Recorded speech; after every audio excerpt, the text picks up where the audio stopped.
Welcome back to happy यात्री blogs again. और आज के ब्लॉग का जो टॉपिक रहेगा वो रहेगा आपने जब पोर्चुगाल के अंदर एंटर करना है 2024 में। ये वीडियो बना रहा हूँ मैं दिसंबर 2023 में। तो 2023 एंड या फिर आप 2024 में फाइल लॉक करने का जो प्रोसेस है वो कंप्लीट आपको बताऊंगा। जो प्रोसेस है ये मैं बिल्कुल बता रहा हूँ उनके लिए जो लीगल वे से एंटर कर रहे हैं। जो इनलीगल वे से एंटर कर रहे हैं उनका और लीगल वे से एंटर कर रहे हैं उनका थोड़ा सा डिफरेंस है। बस आप पूरी वीडियो के साथ बने रहिएगा, पूरी डिटेल में आपको सारा कुछ इस वीडियो में मिल जाएगा। तो जब आप पोर्चुगाल में आने के लिए आपने मन बना लिया है, आप पोर्चुगाल में आना चाहते हो, उससे पहले आपको एक वीज़ा चाहिए होता है। वो चाहे आपके पास टूरिस्ट वीज़ा है, चाहे आप किसी शेंजन कंट्री के अंदर वर्क परमिट पे हो, तो आप लीगल वे से मतलब एंटर कर रहे हो शेंजन कंट्री के अंदर और वैलिड वीज़ा आपका जब तक है उससे पहले आप एंटर कर रहे हो बाय एयर पोर्चुगाल के अंदर जब आप एंटर करोगे आपके पास होगा एक बोर्डिंग पास, उसको आपने संभाल के रखना है। तो बाद में जब आप यहाँ पे एंटर करोगे साथ ही साथ आपने करनी होटल बुकिंग, वो मिनिमम एक दिन की होनी चाहिए। आपने एक दिन की जब आप होटल बुकिंग करोगे, ज़्यादा चाहे आप 5 दिन की कर लो 10 दिन की कर लो, डिपेंड करेगा आप पे। जितने दिन भी आप यहाँ पे स्टे कर रहे हो होटल में, आपने लेना है उनसे एक बिल। जो बिल होगा आपके पास, जब आप बिल भी आ गया आपके पास एक बोर्डिंग पास है, इन दोनों डॉक्यूमेंट्स के बिहा पे आपने बनवाना है यहाँ पे निफ नंबर। जो निफ नंबर होता है वो बहुत ज़्यादा इंपॉर्टेंट डॉक्यूमेंट होता है। वो 24 घंटे में बन जाता है जब आप उसको अप्लाई कर देते हो, उसमें कोई ज़्यादा टाइम नहीं जाता, 24 घंटे में वो पेपर पर बन जाता है। तो आपने ये जो नंबर है इसके बारे में प्रॉपर डिटेल में इंफॉर्मेशन ज़रूर इकट्ठी करनी है, इसके बारे में नॉलेज ज़रूर लेनी है, क्योंकि ये एक ऐसा डॉक्यूमेंट्स है जिसके बारे में लोगों को मतलब होता है कि लोग आ रहे हैं और उसके बाद उसको यूज़ नहीं कर रहे निफ नंबर को। तो जब आने वाले 2 साल या साल बाद या जब भी उनकी फिंगर्स की डेट आती है तब उनको फिर पता चलता है, अच्छा यार इसकी ये वैल्यू थी, मैंने तो मतलब इसका फाइनेंस नंबर जो ले लिया उसको एंटर ही नहीं किया। तो ये निफ नंबर हो गया, फाइनेंस नंबर हो गया, कॉन्ट्रीब्यूटरी नंबर हो गया, ये 3 नाम है एक ही चीज़ के, एक ही डॉक्यूमेंट के, जो आपको 24 घंटे में मिल जाती है जब आप उसको अप्लाई कर देती हो। अगर आपको इसके बारे में नहीं पता कैसे अप्लाई करनी है, क्योंकि नया नया बंदा आता है उसको नहीं पता होता नया, तो आधार कार्ड कैसे बनता है, कहाँ पे बनता है, वो इंडिया में भी शायद दिक्कत आ सकती है ना। तो आप किसी लॉयर को हायर कर सकते हो, उसकी मैक्सिमम जो फीस है आप 120 यूरो पे कर सकते हैं उसको। हो सकता है आपको 100 यूरो के अंदर भी कोई बना के दे दे। तो मैंने फीस इसलिए बता दी क्योंकि कोई आप को चीट ना कर जाए, फ्रॉड ना कर जाए। अब उसके बाद बनाना होता है आपने निस नंबर। अब ये निस नंबर क्या है? निस नंबर वो नंबर है जिसके बिहाफ पे आप यहाँ पे अपना टैक्स चेक कर सकते हैं। आप अपना जो एम्प्लॉयमेंट आपको यहाँ पे मिलती है, आपको जॉब मिलती है, वो सारी डिटेल इसके अंदर शो होती है। तो यहाँ पे बेसिकली बोल देते हैं इसको टैक्स नंबर। टैक्स नंबर हो गया, सुग्रांसो सोशल नंबर हो गया, निस नंबर हो गया। ये 3 नाम है एक ही चीज़ के। मतलब अगर ये सारे नाम अलग अलग से कोई आपको बताएगा ना, यार निफ नंबर हो गया, निस नंबर हो गया, फाइनेंस नंबर हो गया, सुग्रांसो सोशल हो गया, तो कॉन्ट्रीब्यूटरी नंबर हो, आपको कितने सारे डॉक्यूमेंट है, मैं कब बनाऊंगा ना, कैसे बनाऊंगा, कुछ नहीं है, लंबा चौड़ा कुछ नहीं है। ये 5-6 नाम है 2 चीज़ों के। निफ नंबर, निस नंबर, बात खत्म। होटल बुकिंग सीधी सीधी सी आपको पता ही है, बोर्डिंग पास आपको पता ही है। तो कंफ्यूज नहीं होना, ये बस आपने डॉक्यूमेंट्स तैयार करने हैं। उसके बाद आपने यहाँ पे कोई जॉब ढूंढनी है। जब आपको जॉब मिल जाती है तो जॉब जब आपको मिल गई उसने आपको कॉन्ट्रैक्ट दे देना है जॉब वाले ने जिसके पास आप काम करोगे। जब आपको कॉन्ट्रैक्ट मिल जाएगा तो उसके बाद आपने अपनी फाइल लॉक करवाने के लिए देनी है यहाँ पे।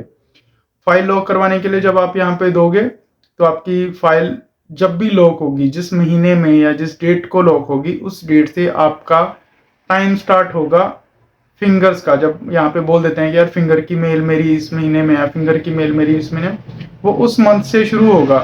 वो चाहे आपकी 2 महीने आने के बाद आपके 2 महीने बाद शुरू हो, चाहे आपको 3 महीने हो जाए। जैसे मैं एग्जाम्पल के हिसाब से बता रहा हूँ, मान लो आप यहाँ पे एंटर करके जनवरी के अंदर आपने अपना निफ नंबर बना लिया जनवरी के अंदर।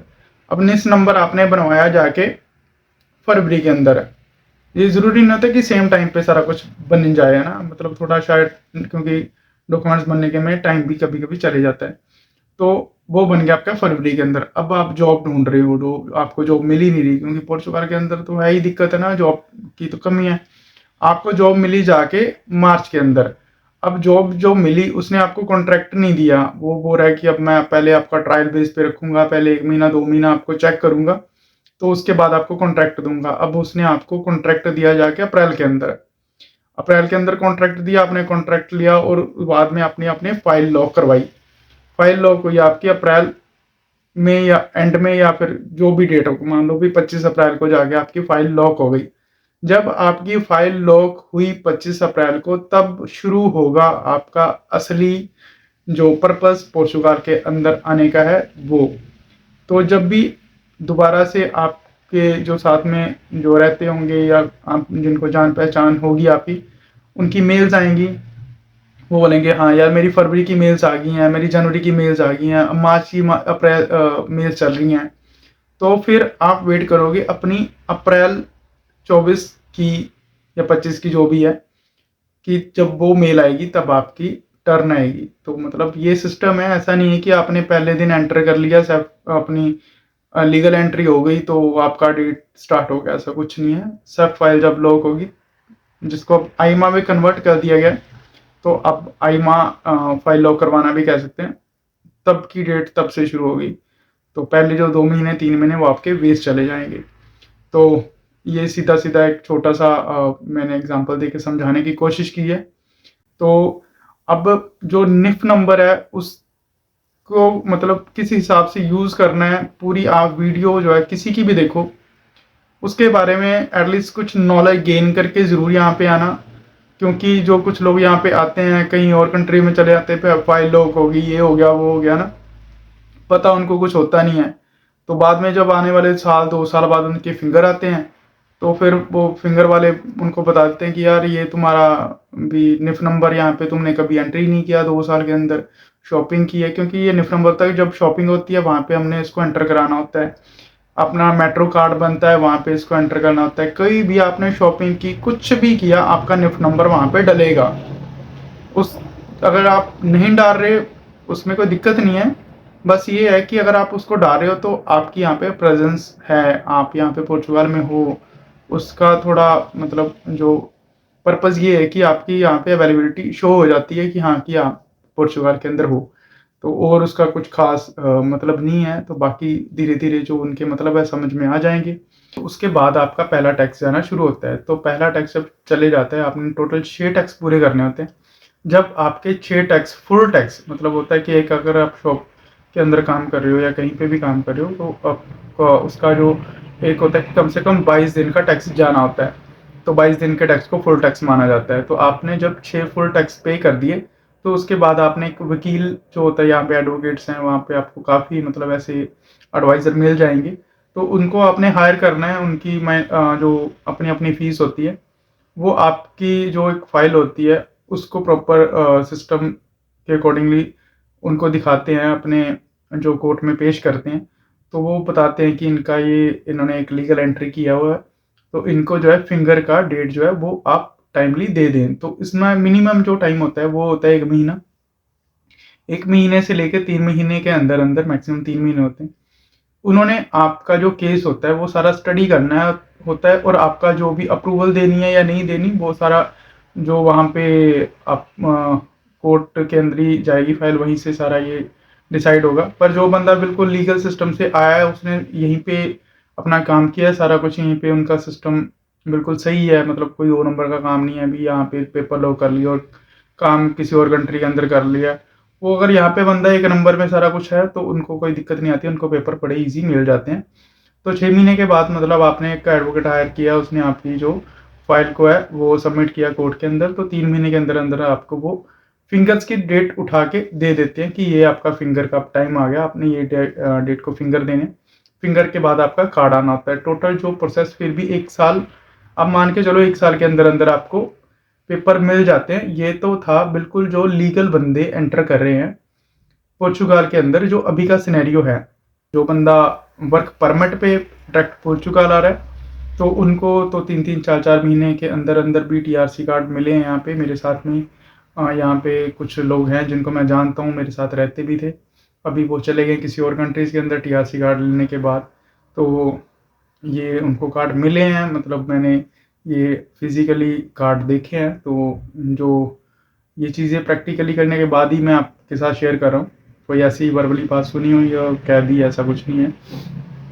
तो आप जब भी एंटर करें लीगल एंटर करें, और अगर आप इनलीगल वे से एंटर कर रहे हैं तो उनका फाइल लॉग और बाकी सारी चीज़ें ऑलमोस्ट सेम होती हैं। वो जो आप एडवोकेट या किसी एडवाइज़र को आप ये अपने डॉक्यूमेंट्स बनाने के लिए बोलते हो यहाँ पे आने के बाद, तो वो सारा कुछ आपका बना देता है खुद ही। तो आपके टैक्स होते हैं फिर 12, आपको 12 टैक्स पे करने होते हैं। 12 टैक्स पे करने के बाद आप एलिजिबल हो जाते हैं अपना टीआरसी कार्ड अप्लाई करने के लिए। पर आपका सीधा सीधा सा फंडा ये है कि आप 12 टैक्स करने के बाद एलिजिबल तो हो जाते हो, पर सिस्टमेटिकली आपको जो मेल आनी होती है यहाँ पे, जो फिंगर से पहले मेल्स यहाँ पे आती हैं, जिनकी अभी सब लोग यहाँ पे वेट कर रहे हैं, तो वो सिस्टमेटिकली मेल आएगी। वो चाहे आए आपको 2 साल बाद, चाहे वो आए आपको 1.5 साल बाद। जब वो फर्स्ट मेल आएगी, आप उसके बाद ही आपके फिंगर्स की डेट उठाकर अपना जो कार्ड है उसके लिए आप अप्लाई करोगे। तो लीगल वाले एडवोकेट हायर करके अपनी एप्लीकेशन लगा सकते हैं, पर इलीगल वाले सिर्फ वेट ही कर सकते हैं जब तक खुद ब खुद आपको मेल रिसीव नहीं हो जाती, आपका टाइम आपके सिस्टम के हिसाब से आ नहीं जाता, मतलब आप वेटिंग लिस्ट में रहते हैं। तो बस ये फ़र्क है लीगल और इलीगल वे से आए हुए लोगों का, और कुछ खास फ़र्क नहीं है।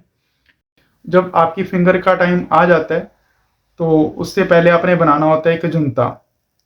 जुनता होता है एक रेजिडेंस प्रूफ। रेजिडेंस प्रूफ जो होता है वो लेटेस्ट रेजिडेंस प्रूफ मांगते हैं। तो साथ में जुनता बना के आपने अपने फिंगर के टाइम पे लेके जाना होता है। तो उसके बाद आपके फिंगर हो जाते हैं, टीआरसी कार्ड आपका अप्लाई हो जाता है। बाकी वो जब आपको मिल जाता है उसके बाद तो सबको पता ही है क्या करना है। कुछ लोग यहाँ पे रहते हैं, कुछ लोग किसी और कंट्री में जाकर काम करते हैं। टीआरसी कार्ड मिलने के बाद यहाँ पे कुछ कंपनियां होती हैं जो किसी और कंट्री के साथ उनका कॉन्ट्रैक्ट होता है, चाहे वो नीदरलैंड है कुछ और है, यहाँ से टीआरसी कार्ड के बिहाफ पे वो आपको भेज देते हैं। अगर कोई बंदा ऐसा करना चाहे तो वो भेज सकते हैं आपको किसी और कंट्री के अंदर। कॉन्ट्रैक्ट आपका पोर्चुगल में चलता है, टैक्स पोर्चुगल में जाते हैं, काम आप किसी और कंट्री में करते हैं। तो एक अच्छी चीज़ है, टीआरसी कार्ड पे आप अपने इंडिया वापस जा सकते हैं। 27 कंट्रीज़ हैं जो शेंगन्स हैं, उनमें आप 3 महीने के लिए किसी भी कंट्री के अंदर घूमने के लिए जा सकते हो, जिसके लिए आप पोर्चुगल में आते हो। तो बस ये एक छोटी सी इन्फॉर्मेशन थी जो मैंने आपके साथ शेयर की है। तो बस एक छोटी सी रिक्वेस्ट है, आप फाइनेंस नंबर के बारे में, निस नंबर के बारे में एक बार ज़रूर स्टडी करके आएँ। आपको पता होना चाहिए इनकी जो वैल्यू क्या है। मैं आने वाले टाइम में अपने निस नंबर की क्या वैल्यू है वो ज़रूर एक वीडियो बना दूंगा। बने रहिए इस चैनल के साथ, मिलते हैं अगली वीडियो में। रब रखा।